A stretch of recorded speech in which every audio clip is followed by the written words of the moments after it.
Le Seigneur Jésus a crié sur la croix de Golgotha, mon Dieu, pourquoi m'as-tu abandonné?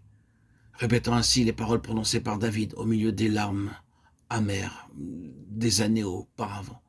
Et ce fut à Golgotha que la vie même de Jésus fut libérée en faveur d'un monde mourant, toujours livré à la mort. Ainsi donc la mort agit en nous et la vie en vous, écrivait Paul. Ces mots expriment-ils une supplication pour recevoir la puissance? Non. Pour obtenir le bonheur? Non encore. Toujours livré à la mort. Avez-vous jamais, chers enfants de Dieu, demandé à Dieu de vous associer à Christ dans sa mort? Vous avez prié pour obtenir la puissance? Mais la réponse divine est toujours livrée à la mort. Toujours. Pas seulement de temps en temps. Mais direz-vous, je croyais que lorsque je suis venu à la croix, que j'ai compris mon identification avec Christ dans sa mort, j'avais été introduit sur le terrain de la résurrection par mon union avec lui, puisque par son ascension, j'avais pénétré avec lui dans les lieux célestes. Éphésiens 2,6. Je croyais que la croix était maintenant derrière moi et que je n'avais plus qu'à maintenir ma position. Oui, cela est vrai, mais toute la vérité n'est pas contenue dans ce que vous venez de dire.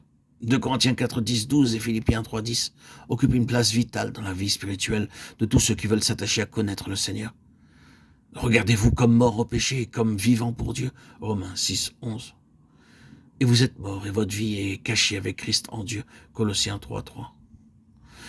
Sont des vérités fondamentales, un roc sur lequel nous devons jour après jour maintenir notre position. Mais la puissance de la résurrection ne s'obtient que par la conformité à sa mort, qui produit la vie pour les autres.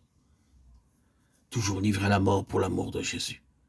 Oh, direz-vous encore, vous ne placez pas devant nous le côté le plus attrayant de la vie chrétienne.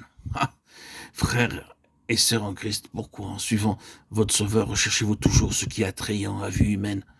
Le calvaire, dans toute sa terrible réalité, était-il attrayant? Christ lui-même était-il attrayant sur le chemin de la croix?